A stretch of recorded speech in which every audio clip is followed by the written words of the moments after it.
Hello കുഞ്ഞുങ്ങളെ, നമ്മളിനി problem സെക്ഷനിലേക്ക് എൻ്റർ ചെയ്യാണ്. നമ്മുടെ ആദ്യത്തെ ഭാഗത്തെ പ്രോബ്ലംസാണ് മാഷിപ്പോൾ പറയാൻ വേണ്ടി പോകുന്നത്. നമ്മൾ ഈ ഭാഗത്ത് ഡിസ്കസ് ചെയ്യുന്ന പ്രോബ്ലംസ് ഈക്വേഷനുമായി ബന്ധപ്പെട്ടതാണ്. Q is equal to plus or minus n. എന്താണ് അവിടെ Q എന്ന് പറയുന്നത്? Q is the amount of charge present in the body. N is the number of electrons and E is the charge of one electron or one proton, and that is the condensation principle. Okay, വാടാ ഒന്നാമത്തെ ക്വസ്റ്റ്യനിലേക്ക് വാടാ. എന്താണ് ഒന്നാമത്തെ problem പറയുന്നത്? What can be the minimum value of A charge on A charge in body അല്ലേ? ഒന്നാമത്തെ question, അതിന്റെ ആൻസർ നമുക്ക് ഡിസ്കസ് ചെയ്യാം. ചാർജ് ഉള്ള ഒരു ബോഡി എന്താണ് question? What can be the minimum value of charge. Charge ഉള്ള ബോഡിയിലുള്ള ഒരു ചാർജിന്റെ ബോഡിയിൽ ഉണ്ടായിരിക്കേണ്ട അല്ലെങ്കിൽ അതിൽ ഉൾക്കൊള്ളുന്ന ആ ചാർജിന്റെ മിനിമം വാല്യൂ എത്രയാണ്? എടാ കുഞ്ഞുമക്കളെ, എന്താ equation? Q is equal to N എന്നല്ലേ? എപ്പോഴാണ് Qക്ക് മിനിമം വാല്യൂ വരിക? Q മിനിമം വാല്യൂ വരുന്നപ്പോഴാ Nന്റെ വാല്യൂ മിനിമം ആകുമ്പോഴല്ലേ? എന്താണ് Nന്റെ വാല്യൂസ്? Nന് പോസിബിൾ ആയിട്ടുള്ള വാല്യൂസ് 1 2 3 എക്സെട്ര. 0 വാല്യൂ പോസിബിൾ അല്ലല്ലോ.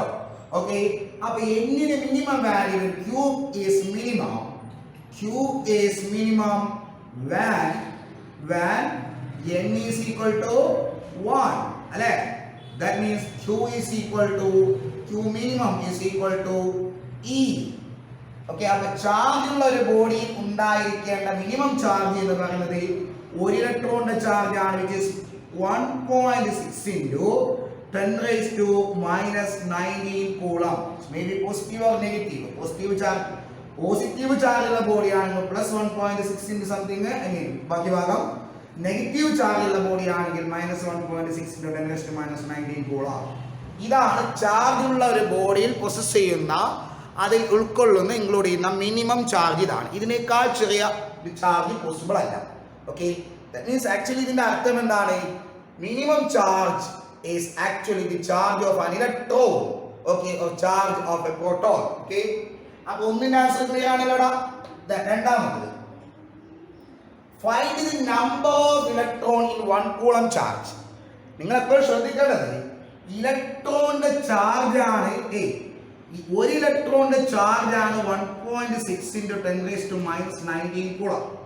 മാഗ്നിറ്റ്യൂഡ് പറയുമ്പോൾ മൈനസ് എടുത്തു കഴിഞ്ഞാൽ എന്താ പറയാ, മൈനസ് എടുക്കുന്ന കുഴപ്പമില്ല, എടുത്തില്ലെങ്കിലും കുഴപ്പമൊന്നുമില്ല, നമുക്ക് മാഗ്നിറ്റ്യൂഡ് മാത്രം മതി. 1.6 into 10 raised to minus 19 coulomb is the charge of one electron. അല്ലാതെ ഒരിക്കലും ഇങ്ങനെ വിചാരിക്കരുത് ഒരു ഇലക്ട്രോണിന്റെ ചാർജ് ഒരു കൂളം ആണെന്ന് വിചാരിക്കരുത്. ഒരു കൂളം ഒന്നുമല്ല, വളരെ ചെറുതാണ്. അപ്പൊ നമ്മൾ കണ്ടെത്തേണ്ടത് എന്തെന്നറിയാവോ? നമ്മൾ കണ്ടെത്തേണ്ടത്, നിങ്ങളോട് പറഞ്ഞിട്ടുണ്ട് Q is equal to 1 coulomb. ഒരു കൂളം ചാർജ് നിങ്ങൾക്ക് തന്നിട്ടുണ്ട് എങ്കിൽ എത്ര ഇലക്ട്രോണുകൾ ചേർന്നിട്ടായിരിക്കും ആ ഒരു കൂളം ചാർജ് ഉണ്ടായത്? ദാറ്റ് മീൻസ് നിങ്ങൾ കണ്ടുപിടിക്കേണ്ടത് നമ്പർ ഓഫ് ഇലക്ട്രോൺസ് ആണ്. അപ്പൊ എങ്ങനെ കണ്ടുപിടിക്കടാ? You know Q is equal to Ne. From this equation N is equal to Q by E. എന്താണ് Q? 1 divided by 1.6 into 10 raised to minus 19. Okay, അപ്പൊ ഇത് നമ്മൾ ചെയ്തു കഴിഞ്ഞാൽ നമുക്ക് 6.25 into കേൾക്കണേ, 6.25 into 10 raised to 18 എന്ന് കിട്ടും.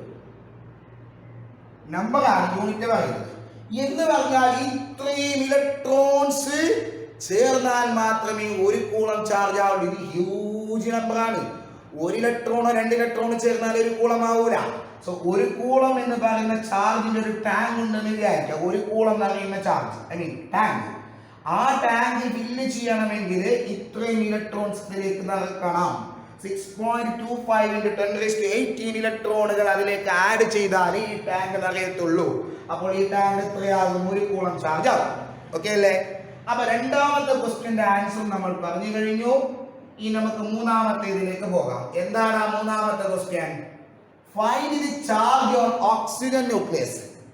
അപ്പൊ ഓക്സിജൻ ന്യൂക്ലിയസിൽ എത്ര ചാർജ് ഉണ്ടെന്നാണ് ചോദിക്കുന്നത്. എത്ര ഇലക്ട്രോൺ, എത്ര പ്രോട്ടോൺ ഉണ്ടെന്നല്ല. നമുക്കറിയാം number of electronic charge, that is number of protons present in the oxygen nucleus is H. Okay okay 8 പ്രോട്ടോണുകൾ ചേർന്നതാണ് ഓക്സിജന്റെ ന്യൂക്ലിയസ്. വേറെ ചാർജുള്ള പാർട്ടിക്കിൾ ഓക്സിജന്റെ ന്യൂക്ലിയസിൽ ഇല്ല. പിന്നെ ഉള്ളത് ന്യൂട്രോൺ ആണ്, അതിന് ചാർജ് ഇല്ല. നിങ്ങളോട് ചോദിക്കുന്നത് what is the charge on oxygen nucleus. അപ്പൊ ഓക്സിജന്റെ ന്യൂക്ലിയസിന്റെ ഉള്ളിലെ ചാർജിന് കാരണം പ്രോട്ടോൺസ് ആണ്, അതിന്റെ എണ്ണം 8 ആണ്. ഇനി ഒരു പ്രോട്ടോണിന്റെ ചാർജ് എത്രയാ? അത് ഇയാണ്. ഇലക്ട്രോണിന്റെ ചാർജ് തന്നെയാണ് 1.6 into 10⁻⁻19 കൂളം. then നിങ്ങളോട് ചോദിക്കുന്നത് വാട്ട് ഈസ് ക്യൂ. ഓക്കെ, അപ്പൊ ക്യൂ എന്താണ്? Q is equal to Ne which is equal to 8 into 1.6 into 10⁻⁻19 coulomb. ഇത് നമുക്ക് ചെയ്ത് കഴിഞ്ഞാൽ കുഞ്ഞുമക്കളെ നമുക്ക് കിട്ടുന്നത് 1.2 into 1.28 into 10⁻⁻18 കൂളം. ഓക്കെ, ഓക്സിജന്റെ ന്യൂക്ലിയസ് ഇത്രയും ചാർജ് ആണ് ഉള്ളത്. എക്സിബിറ്റ് ചെയ്തിട്ടുള്ള ചാർജ് ഇത്രയാണ്. മക്കൾക്ക് അത് ക്ലിയർ ആയിട്ടുണ്ടാകുമല്ലോ. ഓക്കെ, ഇനി അടുത്ത ക്വസ്റ്റ്യനിലേക്ക് പോവാം. എന്താണ്? A conductor has an excess charge of 4.8 into 10⁻⁻17 coulomb. Find the number of excess electrons in the conductor. ഒരു കണ്ടക്ടർ എടുത്ത് നോക്കിയിട്ട് ആ കണ്ടക്ടർ ചാർജ് ഉള്ള കണ്ടക്ടറാണ്, അത് ചാർജ് ചെയ്ത് കൂടിയാണ്. ഒരു ബോഡിക്ക് ചാർജ് കിട്ടണമെങ്കിൽ സംശയമില്ല, ഒന്നെങ്കിൽ ഇലക്ട്രോൺ അക്സെപ്റ്റ് ചെയ്യണം, അല്ലെങ്കിൽ ഇലക്ട്രോൺ ഗെയിൻ ചെയ്യണം, അല്ലെങ്കിൽ ലോസ് ചെയ്യണം. ഇലക്ട്രോൺ ഗെയിൻ ചെയ്യണം, അല്ലെങ്കിൽ ഇലക്ട്രോൺ ലോസ് ചെയ്യണം. അപ്പൊ ഇവിടെ പറയുന്നത് ഇതിനുള്ള ചാർജ് ഇത്രയാണ്. എന്നിട്ട് പറയുന്നു അതിൽ എക്സസ് ഇലക്ട്രോൺ ഉള്ളത് കൊണ്ടാണ്. ഇലക്ട്രോൺ അധികം, സാധാരണ ഇലക്ട്രോണിന്റെ പ്രോട്ടോണിന്റെ എണ്ണം ഈക്വൽ ആണ്, അപ്പോഴാണ് ബോഡി ന്യൂട്രൽ ആവുന്നത്. അപ്പൊ ഇലക്ട്രോണിന്റെ എണ്ണം കൂടുകയോ ഇലക്ട്രോണിന്റെ എണ്ണം കുറയുകയോ ചെയ്യുമ്പോഴാണ് ചാർജ് എന്നുള്ള പ്രോപ്പർട്ടി വരുന്നത്. ഇലക്ട്രോണിന്റെ എണ്ണം കൂടിയാൽ, നെഗറ്റീവ് ചാർജ് കൂടിയാൽ, ഇലക്ട്രോണിന്റെ എണ്ണം കൂടിയാൽ ആ ബോഡി നെഗറ്റീവ് ചാർജുള്ള ബോഡിയായിട്ട് മാറും. ഇലക്ട്രോണിന്റെ എണ്ണം കുറഞ്ഞാൽ ആ ബോഡി പോസിറ്റീവ് ചാർജുള്ളതായിട്ട് മാറും. അപ്പൊ അവിടെ പറഞ്ഞിട്ടുണ്ട് ഇതിലുള്ള എക്സസ് ചാർജ് ഇതാണ്. അതിന് കാരണം എക്സസ് ഇലക്ട്രോൺസിന്റെ പ്രസൻസ് ആണ്. എങ്കിൽ എത്ര ഇലക്ട്രോൺസ് എക്സസ് ആയിട്ട് വന്നു എന്ന് കണ്ടെത്തണം. അപ്പൊ അവിടെ തന്ന ഡാറ്റ എന്താ? അതിലിപ്പോഴുള്ള ചാർജ്, അതായത് ക്യൂ ആണ് ഞങ്ങൾക്ക് തന്നിട്ടുള്ളത് 4.8 into 10⁻⁻17. ഓക്കെ, നിങ്ങളോട് കണ്ടെത്താൻ പറഞ്ഞത് എന്നാണ്, നമ്പർ ഓഫ് ഇലക്ട്രോൺസ് ആണ്. നിങ്ങൾക്ക് അറിയാവുന്നത് എന്താണ്? നിങ്ങൾക്ക് അറിയാം എത്രയാണ്? 1.6 into 10⁻⁻19 കൂളം. ഓക്കെ, അപ്പൊ ഫ്രം ദിസ് നിങ്ങൾക്ക് അറിയാം n is equal to q by e അല്ലേ, equal to 4.8 into 10⁻⁻17 divided by എത്രയാണ്? 1.6 into 10⁻⁻19. ഓക്കെ, ഇത് ചെയ്ത് കഴിഞ്ഞാൽ നിങ്ങൾക്ക് 300 എന്നുള്ള ആൻസർ എത്ര? 300. അപ്പൊ ആ ബോഡിയിൽ എക്സസ് ആയിട്ട് 300 ഇലക്ട്രോൺസ് ഉണ്ട്. എന്നെ യൂണിറ്റ് എഴുതരുത് കേട്ടോ. ഓക്കെ, എക്സസ് ആയിട്ട് 300 ഇലക്ട്രോൺസ് അവിടെ ഉണ്ട്. അടുത്ത ക്വസ്റ്റ്യൻ വളരെ ഇമ്പോർട്ടന്റ് ആയിട്ടുള്ള ഒരു ക്വസ്റ്റ്യൻ ആണ്. എന്തിനറിയാടാ? 2 ബോഡികളുണ്ട്. ഒരു ബോഡിയിൽ നിന്ന് മറ്റൊരു ബോഡിയിലേക്ക് ചാർജ് ട്രാൻസ്ഫർ ചെയ്യുന്നുണ്ട്. ഓക്കെ, ഒരു ബോഡിയിൽ നിന്ന് മറ്റൊരു ബോഡിയിലേക്ക് എത്രയാണെന്ന് അറിയാം? ഓരോ സെക്കൻഡിലും 10⁻⁹ ഇലക്ട്രോൺസ്, ഓരോ സെക്കൻഡിലും 10⁻⁹ ഇലക്ട്രോൺസ് വീതം ഒരു ബോഡിയിൽ നിന്ന് മറ്റൊരു ബോഡിയിലേക്ക് ട്രാൻസ്ഫർ ചെയ്യുന്നുണ്ട്. എങ്കിൽ അപ്പൊ എന്താ? ഈ ബോഡി ചാർജുള്ള ബോഡി, നെഗറ്റീവ് ചാർജുള്ള ബോഡി ആയിക്കൊണ്ട് അവസാനം ഈ ബോഡിയുടെ ചാർജ് 1 കൂളം ആവണമെങ്കിൽ എത്ര സമയമെടുക്കും എന്നാണ് ക്വസ്റ്റ്യൻ. എത്ര സമയമെടുക്കും എന്നാണ് ക്വസ്റ്റ്യൻ. ഓക്കെ, അപ്പൊ ഞാൻ ചോദിക്കട്ടെ, ഇതെങ്ങനെ ചെയ്യും നോക്കാം. ഓരോ സെക്കൻഡിലും 10⁻⁹ ഇലക്ട്രോൺസ് ആണല്ലോ ഇങ്ങോട്ട് വരുന്നത്. അങ്ങനെയാണെങ്കിൽ 1 കൂളം ചാർജ് ആണെങ്കിൽ എത്ര ഇലക്ട്രോൺസ് ഇങ്ങോട്ട് ട്രാൻസ്ഫർ ചെയ്യണം എന്ന് നോക്കാം. ഓരോ സെക്കൻഡിലും 10⁻⁹ ഇലക്ട്രോൺസ് വരുന്നുണ്ട്. അങ്ങനെ വന്നിട്ട് ഇവിടുത്തെ ചാർജ് 1 കൂളം ആവണമെങ്കിൽ എത്ര ഇലക്ട്രോൺസ് വേണം? അത് നമ്മൾ രണ്ടാമത്തെ ക്വസ്റ്റ്യനിൽ ചെയ്തതാണ്.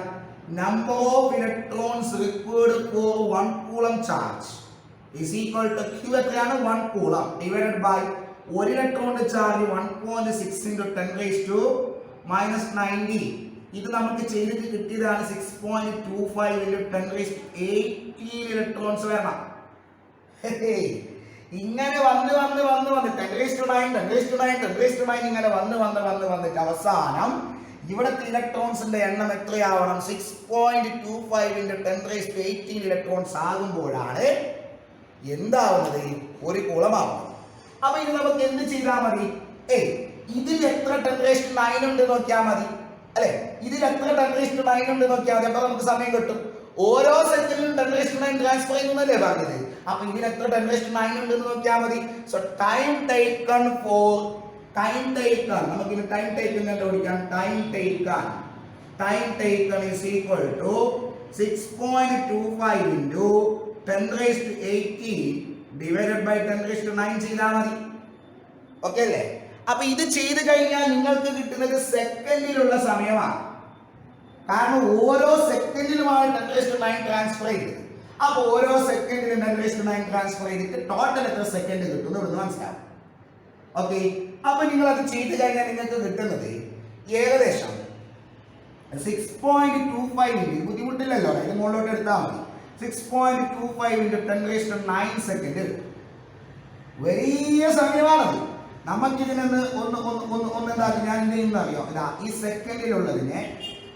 ഈ സെക്കൻഡിലുള്ള ടൈമിനെ ഞാൻ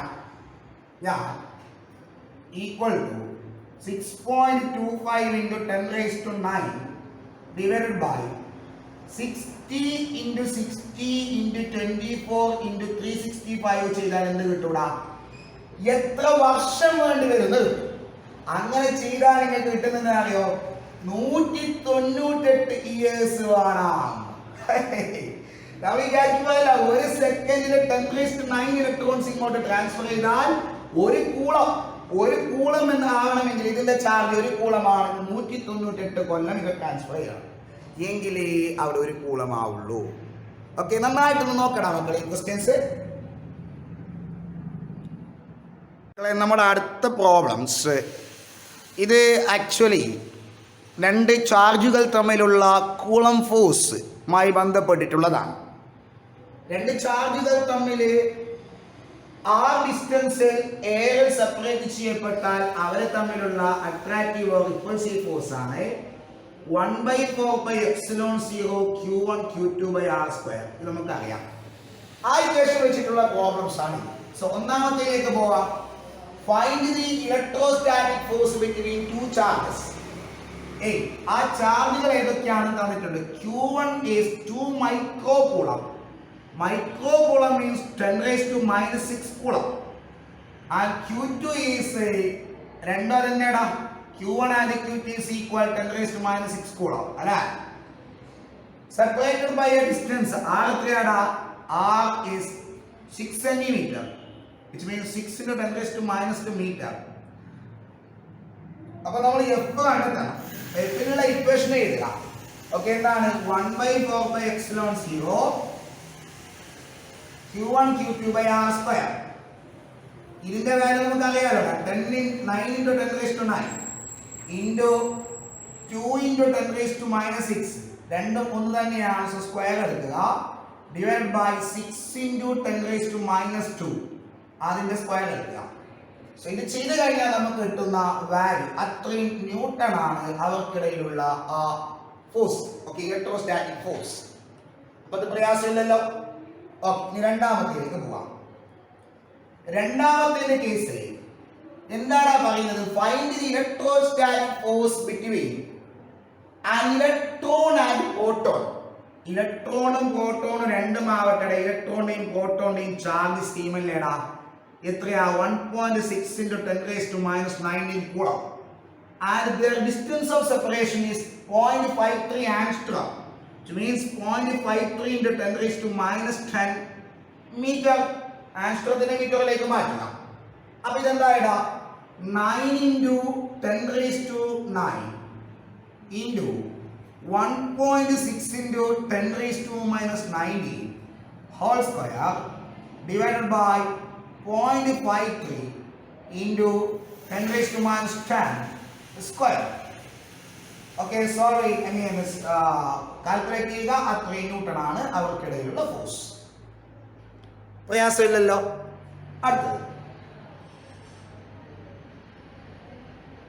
അടുത്തത് ആരൊക്കെ തമ്മിലുള്ള ഫോഴ്സ് ആണ് കണ്ടെത്താൻ പറഞ്ഞിട്ടുള്ളത്? Find the electrostatic force between an alpha particle and a proton. അത് നിങ്ങൾക്ക് ആൽഫ പാർട്ടിക്കിൾ എന്ന് അറിയണ്ടേ? മറക്കാൻ പാടില്ല.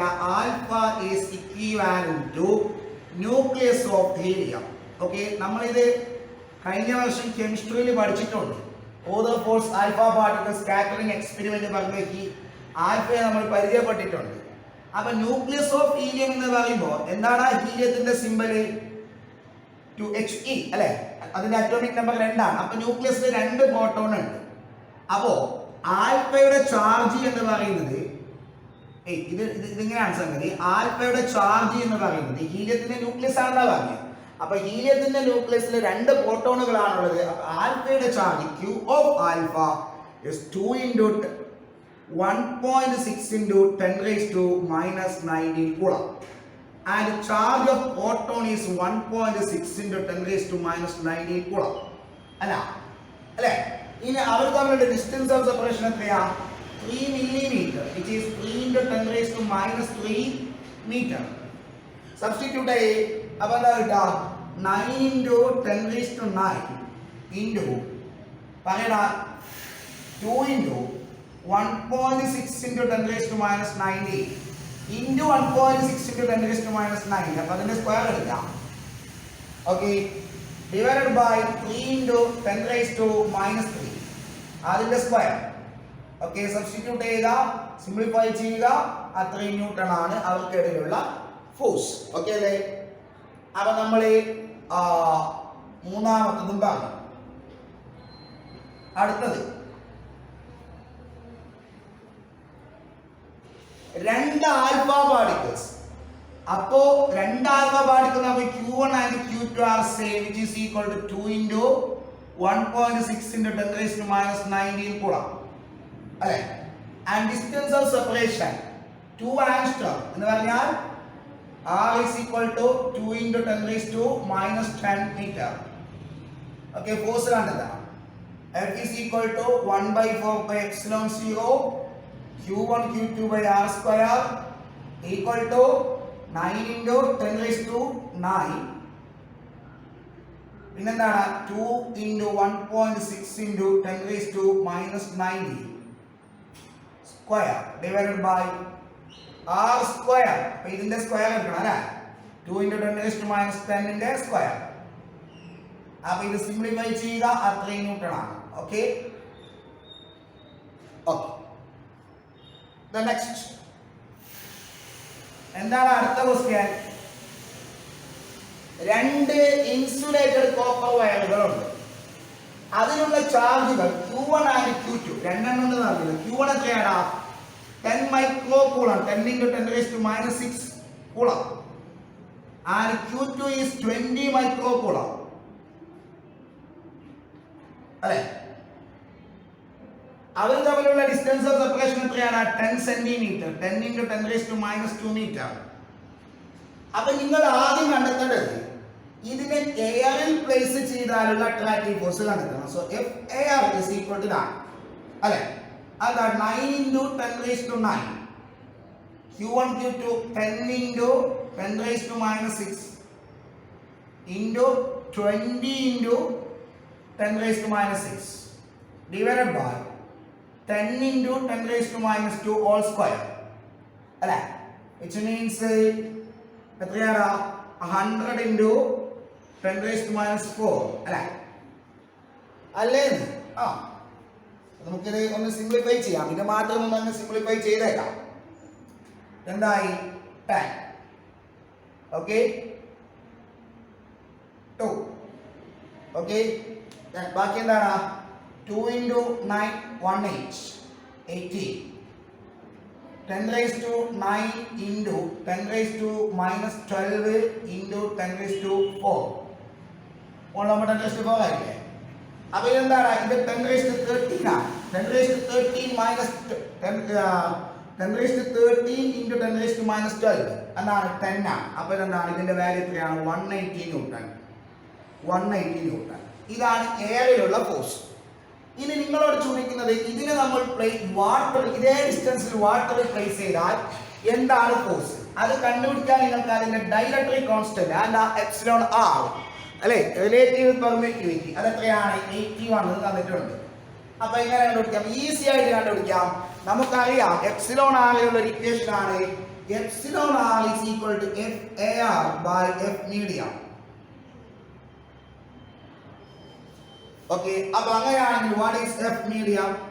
F medium is equal to F A R divided by epsilon r, which means 180 divided by what? 81. Okay, ചെയ്തു കഴിഞ്ഞാൽ നമുക്ക് കിട്ടുന്നത് 2.22 ന്യൂട്ടൺ ആണ്. ഓക്കെ അല്ലേ? Okay,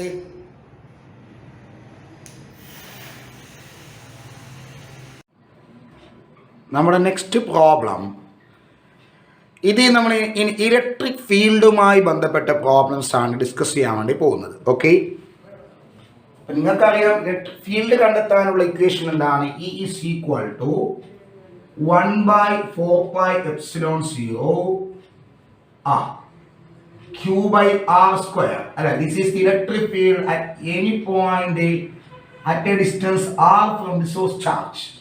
Okay, so first question, എന്താണ് മക്കളെ? Point charge q produces a field of a 10 newton per coulomb. അപ്പൊ നിങ്ങൾക്ക് അവിടെ ഫീൽഡ് തന്നിട്ടുണ്ട്. Field E is equal to 10 newton per coulomb. പിന്നെന്താണ്?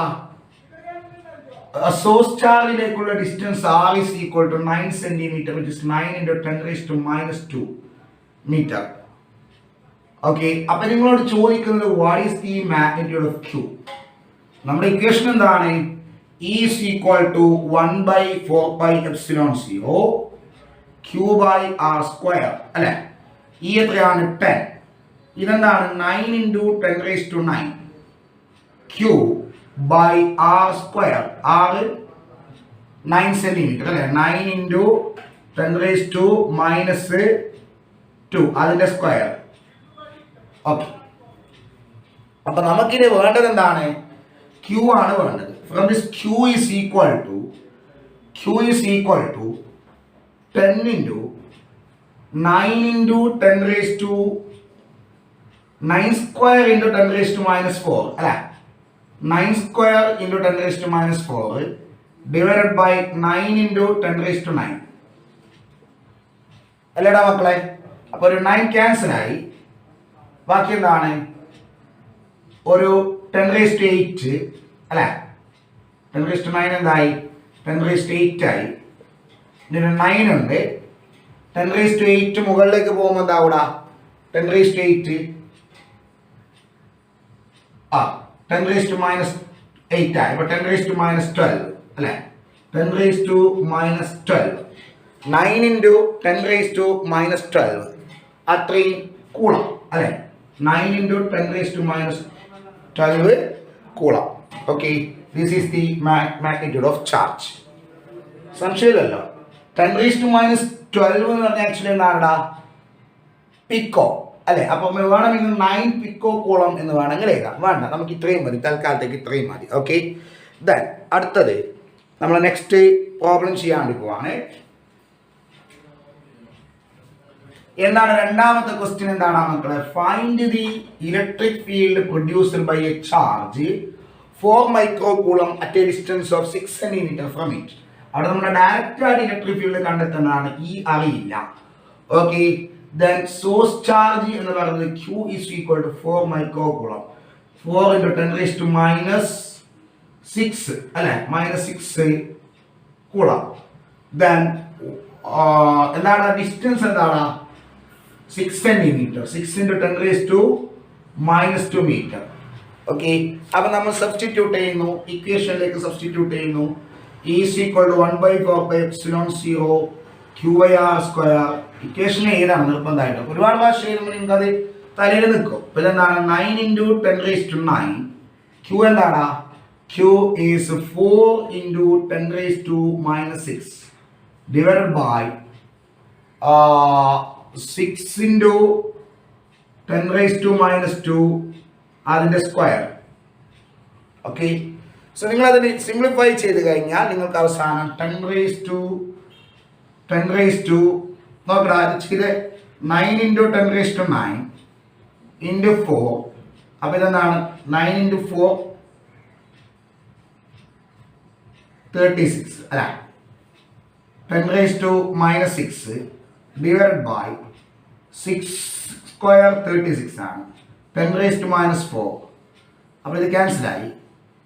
അപ്പോൾ ബാക്കി എന്താണ് 10 raised to 9 minus 6 plus 4. Okay, അപ്പോൾ എന്താണ് 13 minus 6 10 raised to 7 newton per coulomb. Okay, is the field. അപ്പോൾ അതും ഒരു പ്രയാസമുള്ളതല്ല, സിമ്പിളാണ്. മാഷ് വായിക്കുന്നു, കുഴപ്പമില്ലല്ലോ.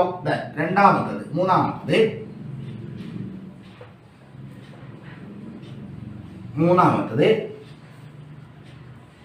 എന്താണ്? A Q coulomb charge producers an electric field. Electric field എത്രയാണ് തന്നിട്ടുണ്ട്? ഫീൽഡ് 2 ന്യൂട്ടൺ പെർ കൂളമാണ്. Field 2 newton per coulomb.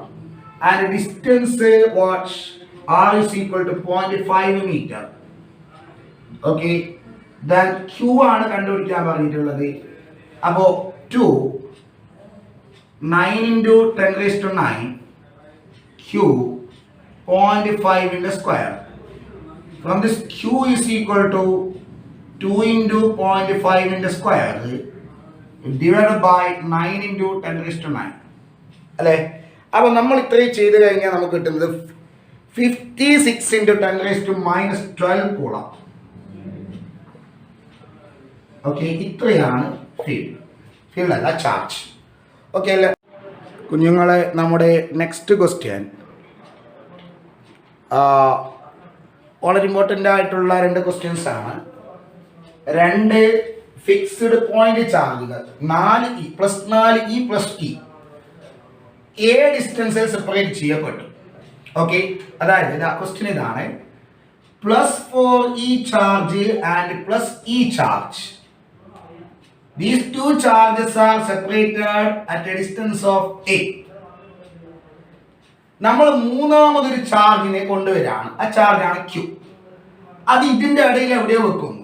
അങ്ങനെ വെക്കുമ്പോൾ ആ ചാർജ് ഈ 2 ചാർജുമായിട്ട് ഇക്വിലിബ്രിയത്തിലാവും. എന്ന് പറഞ്ഞാൽ ഈ ചാർജ് കാരണമുള്ള ഫോഴ്സും ഈ ചാർജ് കാരണമുള്ള ഫോഴ്സും ഈക്വൽ ആകുന്ന ഒരു പോയിന്റിൽ ഇത് വെക്കണം. എങ്കിൽ അത് എത്ര ഡിസ്റ്റൻസിലാണ് വെക്കേണ്ടത്? സപ്പോസ് ഞാൻ ആ ക്യൂ ചാർജിനെ ഇവിടെ വെക്കുന്നു. Okay, that q charge is at a distance of x from +4e.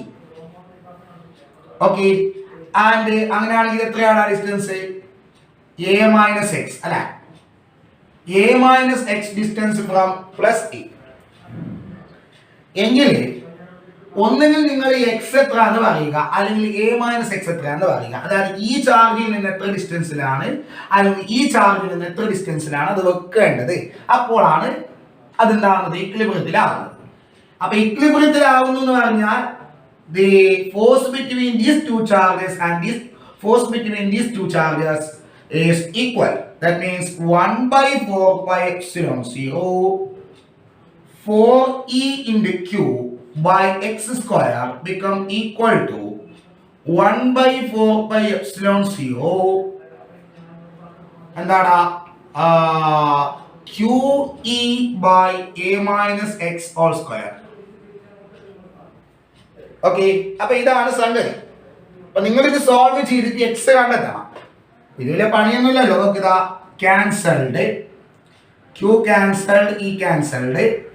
ബാക്കി എന്താണല്ലോടാ 4 into a minus x all square is equal to what? x square. അപ്പോൾ 2 ഭാഗത്ത് സ്ക്വയർ റൂട്ട് എടുത്തു കഴിഞ്ഞാൽ 2 into a minus x is equal to x. That means 2a minus 2x is equal to x, or 2a is equal to 3x, or x equal to എന്താണ് 2a/3 എന്ന് പറഞ്ഞാൽ +4e ചാർജിൽ നിന്നും 2a/3 ഡിസ്റ്റൻസിലാണ് q ചാർജിന് നമ്മൾ place ചെയ്യേണ്ടത്. Clear ആയോ? Simple അല്ലേ? Okay, അപ്പൊ ഇനി അതുപോലുള്ള വേറൊരു ക്വസ്റ്റ്യൻ ആണ്, രണ്ടാമത്തെ ക്വസ്റ്റ്യൻ ആണ് നമ്മൾ പറയുന്നത്. അതുപോലെ തന്നെയുള്ളൊരു ക്വസ്റ്റ്യൻ ആണ്. എന്താണ്? രണ്ട് ചാർജുകൾ 20 micro coulomb 80 micro coulomb 18 centimetre ഡിസ്റ്റൻസിൽ സെപ്പറേറ്റ് ചെയ്യും. Okay, find the position of the point at which electric field is 0. അതായത് ഈ രണ്ട് ചാർജുകൾ കാരണമുള്ള force, attractive force or repulsive force equal ആകുന്ന പൊസിഷൻ അല്ലെ, ഈക്വൽ ആൻഡ് ഓപ്പോസിറ്റ് ആകുമ്പോഴല്ലേ, ഈക്വൽ ആകുമ്പോഴല്ലേ ഫീൽഡ് 0 എന്ന് പറയുന്നത്. ഓക്കെ, അങ്ങനെയാണെങ്കിൽ ആ രണ്ട് എന്ന് പറഞ്ഞാൽ രണ്ട് ഫോഴ്സുകൾ ബാലൻസ് ചെയ്യപ്പെടുന്ന സ്ഥലം, രണ്ട് ഫോഴ്സുകൾ ബാലൻസ് ചെയ്യപ്പെടുന്ന സ്ഥലം, അല്ലെങ്കിൽ രണ്ട് ഫീൽഡുകൾ ബാലൻസ് ചെയ്യപ്പെടുന്ന സ്ഥലം. ഓക്കെ, നമുക്ക് കണ്ടുപിടിക്കാം. ഇലക്ട്രിക് ഫീൽഡ് ഒരു പർട്ടിക്കുലർ പൊസിഷനിൽ ഇലക്ട്രിക് ഫീൽഡ് 0 ആവണമെങ്കിൽ ഇത് കാരണമുള്ള ഫീൽഡും ഇത് കാരണമുള്ള ഫീൽഡും ഈക്വൽ ആവണം. അപ്പൊ നമുക്ക് കണ്ടുപിടിക്കാം 1/4πε0. The field due to 20 മൈക്രോകൂളം എത്രയാണ്? 20 × 10⁻⁶ ഡിവൈഡഡ് ബൈ എത്രയാ ഡിസ്റ്റൻസ്? 18 സെന്റിമീറ്റർ അല്ലെ. 18 × 10⁻² അതിന്റെ സ്ക്വയർ. അപ്പൊ നമ്മള്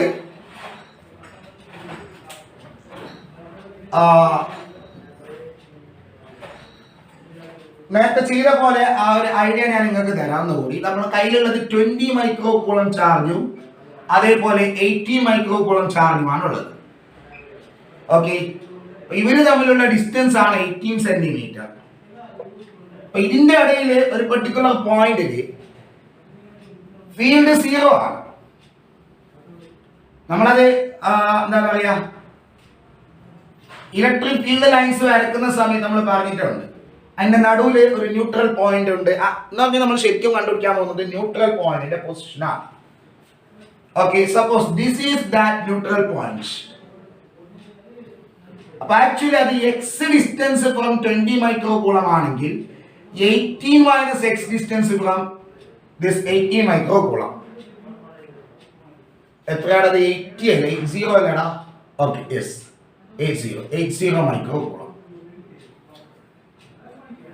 ഓക്കെ, അപ്പൊ നമ്മൾ കണ്ടെത്തേണ്ടത് എക്സ് ആണ്, ആ ന്യൂട്രൽ പോയിന്റിലേക്കുള്ള ഇവിടെ നിന്നുള്ള ഡിസ്റ്റൻസ്, അല്ലെങ്കിൽ ഇത് കണ്ടെത്തിയാലും മതി. അപ്പൊ എന്താണ്? ഇവിടെ ഇത് കാരണമുള്ള ഫീൽഡും ഇത് കാരണമുള്ള ഫീൽഡും ഈക്വൽ ആയി. ദാറ്റ് മീൻസ് 1/4πε0 പറയടാ, charge 20 micro coulomb 20 × 10⁻⁶ divided by x square become equal to 1/4πε0 80 × 10⁻⁶